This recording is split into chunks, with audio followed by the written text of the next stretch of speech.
son los 40 minutos. Son los 40 minutos, luego quedan la otra parte. Vamos a tratar aparte de darles la bienvenida, vamos a tratar de compartir ahorita rápidamente. Les voy a hacer como, para llevar como un esquema, voy a hacerles preguntas. Y ustedes, como leyeron Cantar de los Cantares, que ese es el tema que estamos trabajando hoy, como ya lo leyeron, ya leyeron la introducción, leyeron el texto, vieron que es pequeño.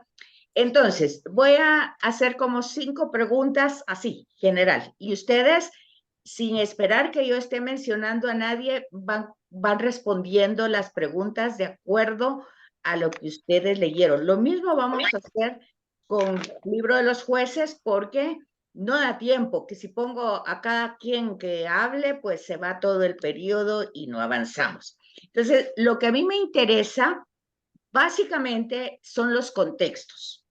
Entonces, vamos a ver eso rápidamente, de cantar de los cantares, lo que ustedes leyeron. Y entonces, hablemos primero del contexto literario.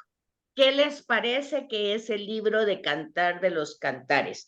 ¿Qué tipo de forma literaria es? ¿Qué encontraron ustedes por ahí? ¿Una alegoría, licenciada?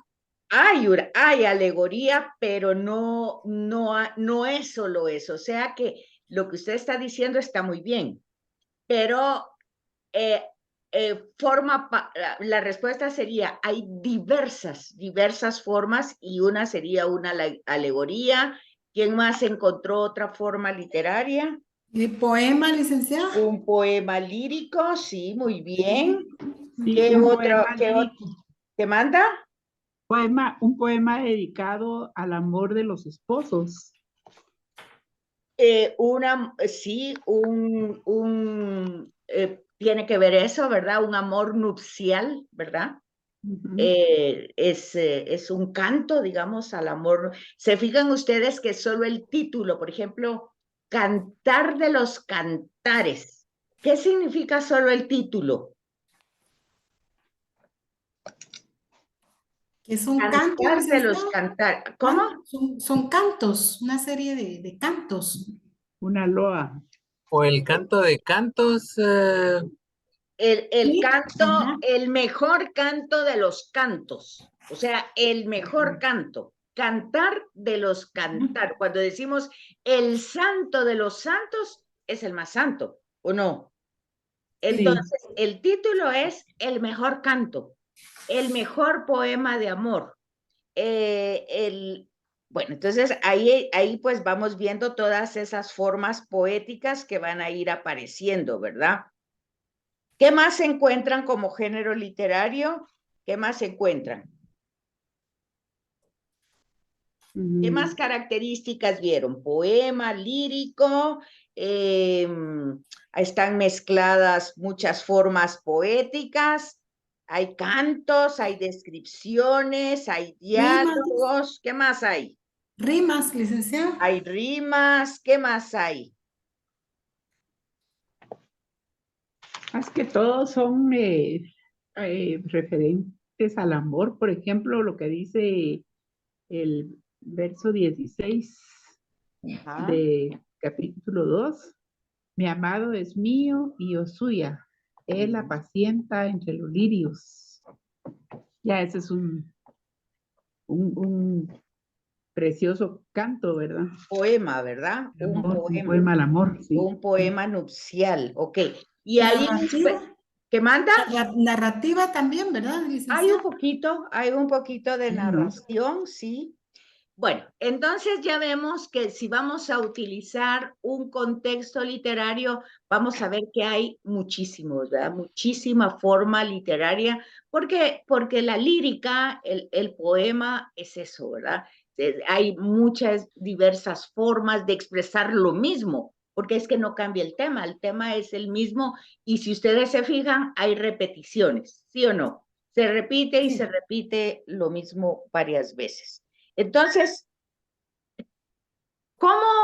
¿En qué contexto ubican ustedes ese libro de Cantar de los Cantares, del mejor canto, el canto más grande al amor?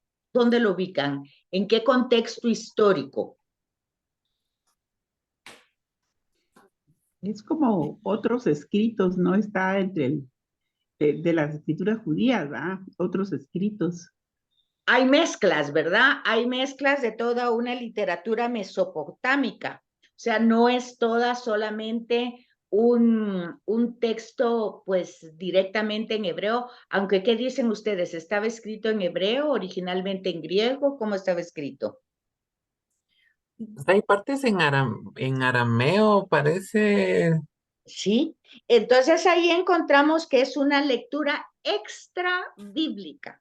O sea, ¿por qué? Porque no directamente nace pues en la cultura hebrea, pero hay que tomar en cuenta entonces en este contexto geográfico, histórico, la cantidad de qué dijera yo, de imperios, de relaciones. Acuérdense ustedes que los hebreos pues fueron nómadas, estuvieron en Egipto, Canaán, bueno, hay una mezcla, los arameos, todas estas son pueblos nómadas, semitas, se trabajaban con el ganado, buscando alimento, agua, entonces hay toda esta mezcla del amor, ¿verdad? Un canto, Licenciada, sí, ¿qué manda? hay varios términos que explican en los pies en las notas que Ajá. son egipcios, pero entonces eh, es interesante porque es lo que usted acaba de mencionar, se van directamente a que eran términos usados por la poesía egipcia. Sí, y no solo la egipcia, por eso les decía, son pueblos nómadas que van mencionando distintos lugares, distintos espacios, y total que es una literatura mesopotámica. Y entonces va surgiendo ahí. Pero ojo con esto, porque si leyeron la introducción, ¿a quién se le atribuye este libro? A El Salomón. autor, a Salomón. Pero ya ustedes se dan cuenta cuando hacen todo este análisis literario, todo el contexto literario, geográfico, histórico, pues seguramente habrá algo de ahí de Salomón, pero hay una mezcla de mucho, porque ¿en qué periodo se ubica esta obra? Porque En el, está, ¿qué manda? en el siglo primero, licenciada. ¿En el siglo primero de cuándo? Porque acuérdense que hay primero antes de Cristo, primero después de Cristo, o sea, primero antes de Cristo son 100 años antes de Jesús, primero Sería después de Cristo, ¿por dónde se ubica? después de Cristo. Después de Cristo, No, no, porque ya, antes de Cristo, licenciada, porque estos, si son cantares de Salomón, podríamos ubicarlo en la época de los reyes, pues, pero de la época de los... obviamente que no, porque la tradición hebrea lo tiene ubicado en un lugar en la Biblia, pero y se le atribuye al rey Ajá, Salomón, ¿verdad? ajá. Pero pues esta atribución que se le da, luego se va viendo pues porque aquí es donde ustedes tienen que ir formando su criterio bíblico, ¿verdad? Porque ahí está escrito así, así se pensó un momento, pero acuérdense que ahí ayuda el estudio de las lenguas, filología, el estudio de la arqueología, el estudio del mismo texto, y entonces es lo que decíamos, que en las notas de pie de página y en la introducción, pues va dando esos criterios filológicos, literarios, de todos, que hay arameísmos. ¿Cómo saben ustedes si Salomón hablaba arameo? Y hay egipcios, ¿y cómo sabe? Entonces, eso es para que ustedes vayan teniendo un criterio. Sí, bueno, debe de haber alguna cosa ahí de Salomón, más de algo, pues, por la sabiduría, por el amor, todo lo que ustedes quieran, pero realmente la obra completa está escrita en griego, también eso es otro elemento de criterio. Podría ser en el siglo III, entonces, 3 o 4 Sí, como antes en de Cristo. el exilio, ¿verdad, licenciada? O post-exilio. Hay Sí, posexilio. entonces un poquito por ese periodo, unos 400, cuando ya se establece el Deuteronomio ya como segunda interpretación de Entonces los fue textos. después del exilio, posexilio, como el Sí, siglo sí. V, cuarto. ¿Se fijan? Entonces, cuando les dice dónde se puede estar, dónde el lugar donde se compuso, pues entonces en el mismo texto vamos encontrando tan diversos personajes que van haciendo alusiones a ciudades, lugares como Jerusalén, Damasco, Tirsa, Sarcón, Carmelo. Entonces vemos toda esa riqueza que vamos encontrando entonces, en el libro de Cantar de los Cantares. No obstante, parece sugerir que el origen es variado, ¿verdad? No lo podemos ubicar en un solo lugar y a una sola persona. Bueno, entonces ahí ya tienen ustedes cómo es que uno va haciendo el análisis, leyendo primero la introducción, ubicando el autor, ubicando el contexto literario, viendo la geografía, y entonces luego entramos en el hilo conductor. Ya ubicamos el texto en un contexto y entonces luego nosotros, ¿cómo podemos encontrar el hilo conductor, digamos, desde Génesis hasta hoy? ¿Cuál sería? ¿Por qué está en la escritura? Si es una oda al amor, un canto al amor nupcial. Entonces, ¿cómo encuentro yo el hilo conductor desde Génesis hasta Apocalipsis, hasta mí? ¿Cómo llega ese? ¿Cómo puedo encontrar yo ese hilo conductor? Que sería entonces el tema importante, la clave teológica y, en la ubicación del libro y en el desarrollo del libro. ¿Cuál sería? Licenciada, ¿podría relacionarse esto con la relación que hay entre Cristo y su iglesia? Es una manera, ¿verdad? El amor de Cristo a su iglesia, o sea, a la comunidad. Acuérdense que la iglesia no es el templo, no es la jerarquía, es todo, ¿verdad? Son las comunidades que siguen. Por eso todo este estudio tiene que partir de la propia vida. Acuérdense que eso lo hemos hablado, ¿verdad? Hemos hablado que nosotros estamos estudiando una teoría, estamos estudiando un texto, los distintos elementos para comprender el texto, pero el texto es como un manual que me va a ir ilustrando mi realidad cotidiana, mi vida diaria, ¿verdad? Entonces, en este punto, ya entrando en el Nuevo Testamento, sería pues el amor de Cristo con la comunidad, ¿verdad? Con la comunidad apostólica, luego con las comunidades que se empiezan a formar después de su resurrección, todas estas que habla de Pablo a los tesalonicenses, a los corintios, a los romanos, todos estos, luego en Apocalipsis, cuando está a las iglesias, aquellas 7 iglesias, donde este amor no se vive. Tengo algo que sentir del amor. Ya no me amas como me amaste en la primera vez. Y entonces vamos viendo esto, aunque no hay una cita directa de Cantar de los Cantares, no hay una cita que la van a encontrar directamente como ¿cómo se llaman las citas que están al margen? Ahí se me acaba de ir el nombre. De pie de página. No, lo de pie de página está a pie de página. Al margen de la Biblia están ¿las qué?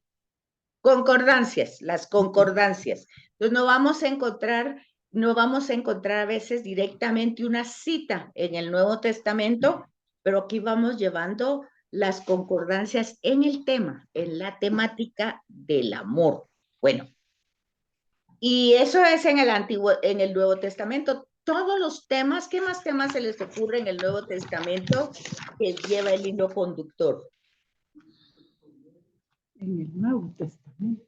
Bueno, en el Nuevo, en el Antiguo, ustedes vayan El sacando. amor de Dios, licenciada, perdone, el amor de Dios y la capacidad que le ha dado al hombre para amar, ¿verdad? O sea, En por ser Génesis, en Génesis 1, que ellos pueden procrearse, los creó hombre y mujer, los creó para que se complementen, para que se procreen, para que dominen la tierra.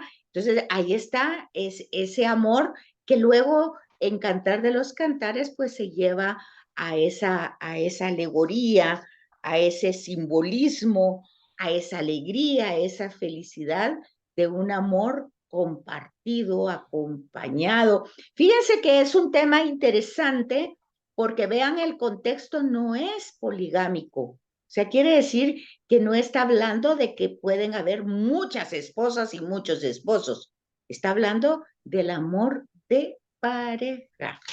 Es importante notar eso, sobre todo porque la cultura mesopotámica, pues ya se dan cuenta ustedes que era de concubinas, que eso tienen que irlo tomando en cuenta como algo que van observando en el desarrollo y en el avance de la revelación. Bueno, entonces tenemos en el Antiguo Testamento, desde Génesis, toda esa creación y el amor de Dios que decíamos anteriormente, que en la creación está la huella de Dios. O sea, está impreso la huella de Dios en toda su creación. Y en el ser humano no solo está la huella, está el ruaj. O sea, insufló en sus narices aliento de vida. O sea, si tenemos vida, es porque estamos en Dios.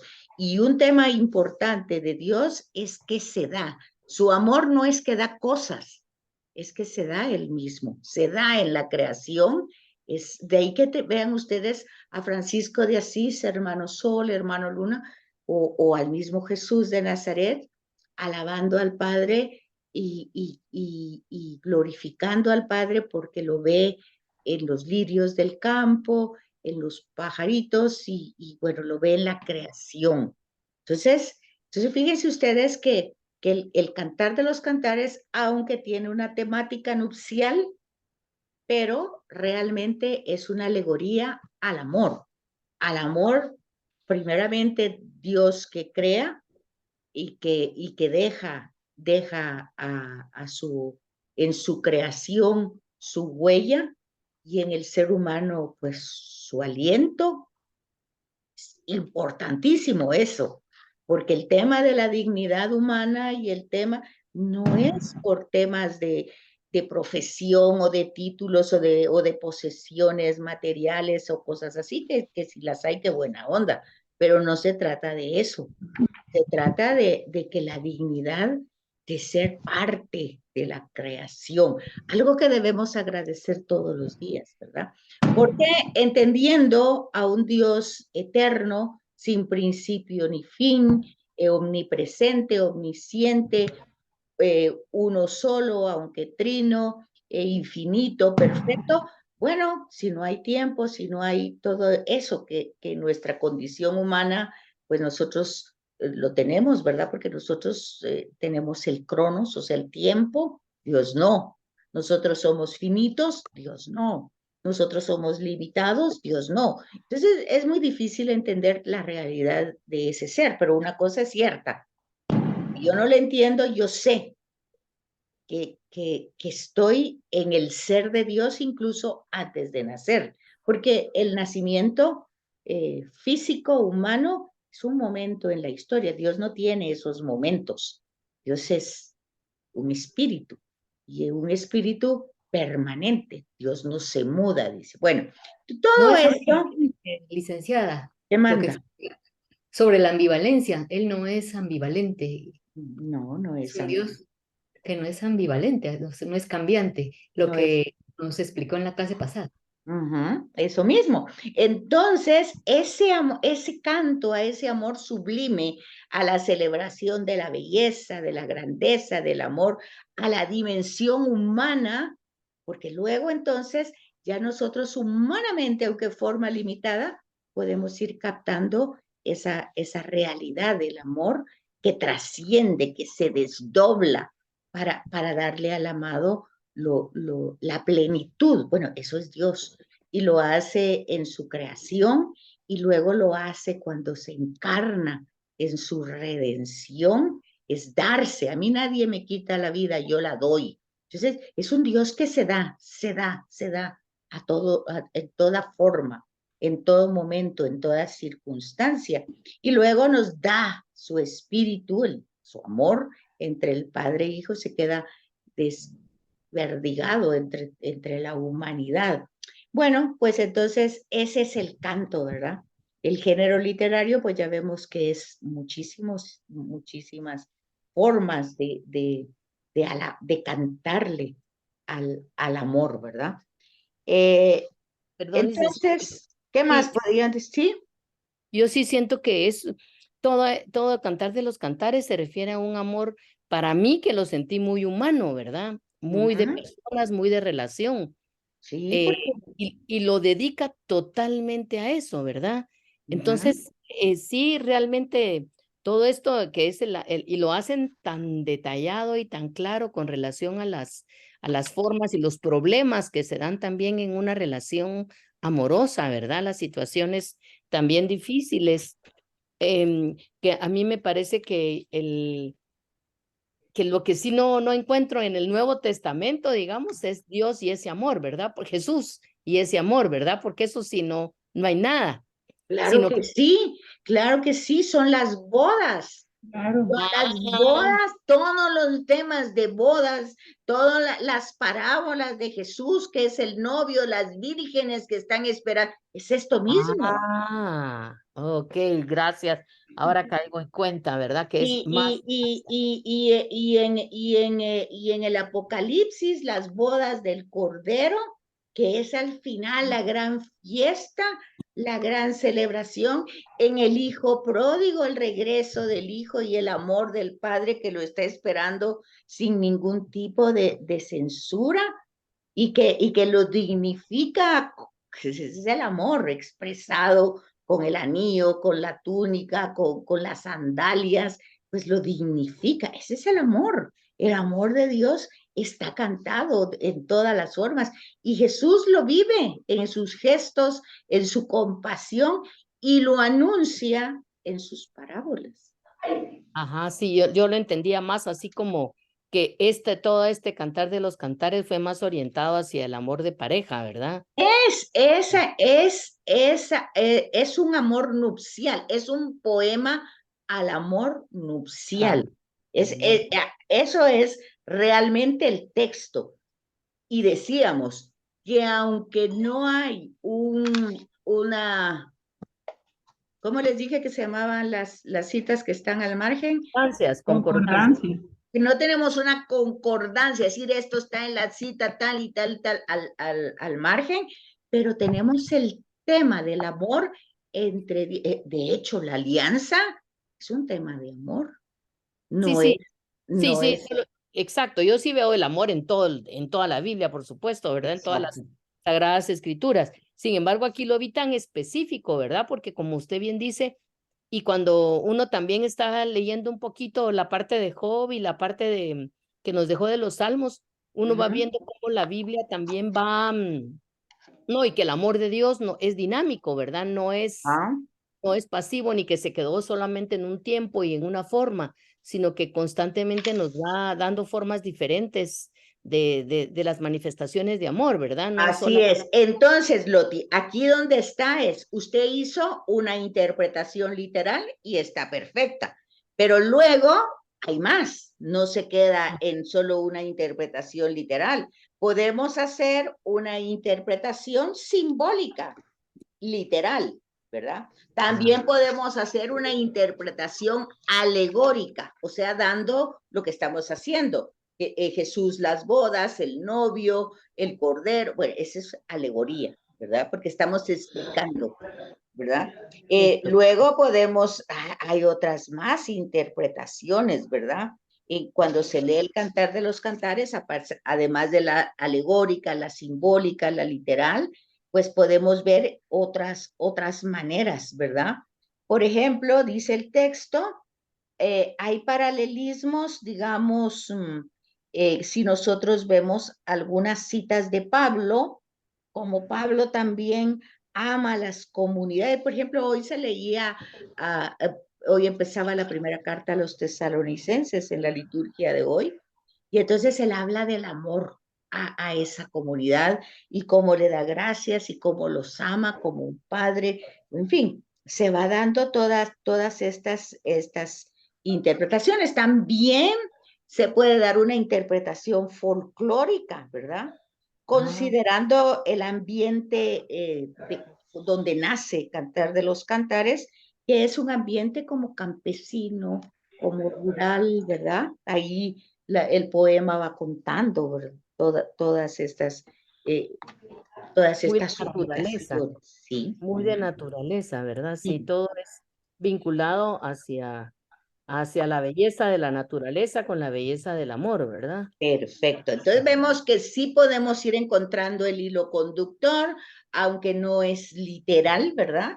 Podemos, pero podemos hacer esas interpretaciones literales, alegóricas, simbólicas, folclóricas, podemos ir. Lo que no podemos hacer es darle una interpretación que no esté en el texto. Por eso es que tenemos que leer las notas de pie de página, ¿verdad? Porque tampoco no podemos hablar de hoy tantas ideas que salen del amor, por ejemplo, y entonces, bueno, ahí como es una alabanza al amor y un canto al amor, bueno, pues yo lo interpreto de esta manera o de aquella manera, bueno, pues ahí es donde ya no podemos, porque ahí ya nos salimos del texto, del contexto, ya nos salimos del dato revelado, que es lo que justamente no podemos hacer, ¿verdad? Pero licenciada, yo tengo idea de que este libro de Cantar de los Cantares tuvo bastante problema en los primer siglo del cristianismo para ver si ponían o no ponían el libro entre el canon, precisamente porque en ninguna parte mencionan a Dios. En el libro de Cantar de los Cantares no se menciona a Dios. Entonces, por eso da mucha polémica el hecho de si lo ponían o no. Hasta que ya eruditos pues, del cristianismo y padres de la iglesia, qué sé yo, pudieron encontrar el sentido como poner el paralelismo entre el amor humano por la pareja como el amor de Jesús por la iglesia. Y eso ya fue lo que determinó que sí fuera aceptado el libro para ponerlo en la Biblia. Así es. Entonces, ese es el tema del canon, ¿verdad? Cómo el contenido del libro te ha tenido procesos largos en su fecha no tanto Aceptación. de composición, sino de entrar en el canon, ¿verdad? Porque acuérdense, aquí el criterio es esto. Hay mucha literatura que se llama apócrifa, que no es que sea una mala literatura, porque a veces nos habla ¿qué dijera yo? De cómo vivían las primeras comunidades o cómo se va desarrollando alguna circunstancia histórica, pero no entran en el canon porque son muy, como muy fantásticos, como muy mágicos, como tienen mucha fantasía, como una especie como de novela, como ficticia, por decir así. Entonces, pero vemos que cuando se logra, porque lo mismo pasó con el Evangelio de Juan. El Evangelio de Juan tuvo varios procesos para entrar en el canon. Lo mismo pasó con los deuterocanónicos. Acuérdense que estos deuterocanónicos no entraron, por eso se llaman deuterocanónicos, porque entran en el canon después, ¿verdad? Pero Cantar de los Cantares no está entre los deuterocanónicos. Está Macabeos, Esther, Ruth, no está Cantar de Sabiduría. Ajá.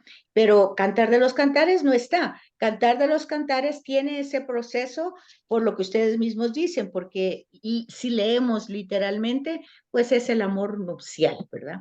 De hecho, Teresa de Jesús es el texto que utiliza para sus moradas, ¿verdad? Si ustedes leen las moradas de Teresa de Jesús, es Cantar de los Cantares. Entonces, es lo que ella utiliza. Bueno, entonces yo creo que sí logramos el objetivo, ¿verdad? Al ir y se dan cuenta ustedes la necesidad de entrar al texto bíblico, ¿verdad? Sí se dan cuenta y se dan cuenta que leyendo la introducción, ubicando el texto, pues no es así tal vez tan fácil, porque tal vez son nuestras primeras prácticas, pero sí vamos encontrando el hilo conductor que nos va llevando y hasta ahí vamos teniendo criterio por qué logra entrar al canon, aunque no lo hayamos leído, podemos entender por qué se tardó en entrar, por qué hubo dificultades, hay una mentalidad extrabíblica muy grande, hay tradiciones egipcias de la Mesopotamia, de muchos lugares, en fin, o sea, pero ¿cuál es también entonces el tema? Y que debemos de ir captando, y que al final también por eso entra en el canon, porque la fe de Israel es cierta, que es original porque es el monoteísmo, o sea, es un solo Dios, pero al mismo tiempo toda su reflexión no surge solo de su propia realidad, sino que ha estado en un contacto, pues saben ustedes que estuvieron casi 500 años en Egipto, ¿verdad? Se fijan ustedes que si ustedes leen un poquito, se van a dar cuenta que en Génesis, por ejemplo, en Génesis, cuando Abraham pasa por Egipto, porque en el capítulo 12, después del inicio, Abraham va a Egipto. Y se dan cuenta que Abraham tiene miedo porque va en lugares donde hay mucha manera de vivir de una manera diversa, y él dice que Sara pues es su hermana, no es su esposa, y entonces ustedes se dan cuenta de que el faraón, estamos hablando ya del faraón, fíjense ustedes, ya hay una dinastía, ya eso nos ayuda a darnos cuenta que mientras Israel está empezando sus pasitos para formarse, o sea, Dios está empezando a formar su pueblo, y hay dinastías faraónicas formadas. ¿Se fijan ustedes? Por eso el estudio no es un estudio solo que ustedes se fijen en el texto, sino el texto les tiene que ir iluminando muchas realidades. ¿Y qué pasa entonces? Pues el faraón toma a Sara, ¿y qué pasa? Empiezan las plagas. Aquí hay un paralelismo con las plagas después de Moisés.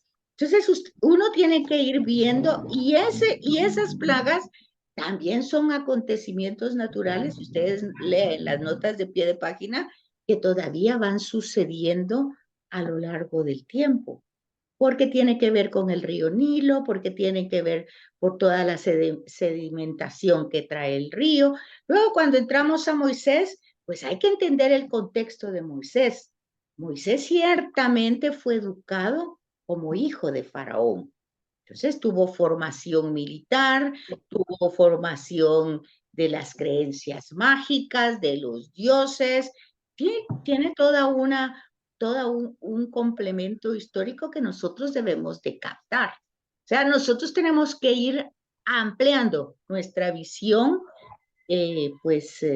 bíblica. Tenemos que tener una visión de conjunto. Y hay cosas que el texto no va a decir, pero nosotros las debemos de entender. Entonces, digamos, cuando Moisés se lleva al pueblo, pues a los esclavos que se los lleva, pues los saca de Egipto, pues es de entender que él conocía el desierto. ¿Por qué lo conocía? Porque él a los 20, 19 años mata a un egipcio y se va huyendo al desierto. ¿Y dónde se quedó? ¿Y qué se quedó haciendo? ¿Y cómo vivió? Es decir, todo eso no lo dice el texto, pero entra en el bagaje para que yo comprenda cómo es que él es el caudillo, por qué es que va a poder tener esa relación con Yahvé y el decálogo como una especie de constitución. Bueno, Moisés no era un ignorante, fue formado en una dinastía con una formación seria. Entonces, todo eso lo tenemos que ir viendo. Igual pasa con todos los textos que vamos viendo en adelante, ¿verdad? Vamos captando las distintas realidades. Entonces, ya quedan 3 minutos, pero vamos a terminar Cantar de los Cantares. ¿Saben ustedes? Esperamos los 10 minutos. Ustedes pueden ir viendo el libro que nos toca, que vamos a entrar al terminar esto, es Job. Pues ya les puse ahí la agenda. En la agenda están las citas. Si ustedes pueden leerlo todo, pues lo leen, pero ya ahí son más capítulos. Pero básicamente donde nosotros podemos ubicar y casi encontrar lo mismo que estamos haciendo ahorita. El contexto, la literatura, la clave teológica, el contexto geográfico, el literario, de qué se trata, qué es esto, pues eso es lo que interesa y obviamente el hilo conductor. Entonces aquí con Cantar de los Cantares, pues nosotros ya para hacer una síntesis, ¿verdad? Vemos, uy, ¿qué pasó? Espérenme un momentito. Puso repetir. No sé, se me metió una que no. Solo regrese con la flechita de arriba. No, pero es que me perdí, no sé dónde estaba. En la anterior, en la de abajo, licenciada. ¿En cuál? La siguiente, la de abajo. ¿Esta? No, más No, arriba. La la anterior, 8. La número 8. sí. ¿La Arriba, 8? arriba. La Ahí, 8. sí. Ah, ok. Sí, la Entonces ahora me toca, no sé qué le pasó a la 9. Ok. Entonces, vemos que hay una serie de colecciones. Ahí también encontramos un poquito de oraciones. No sé si ubicaron ahí alguna oración. Hubo también lugares privilegiados.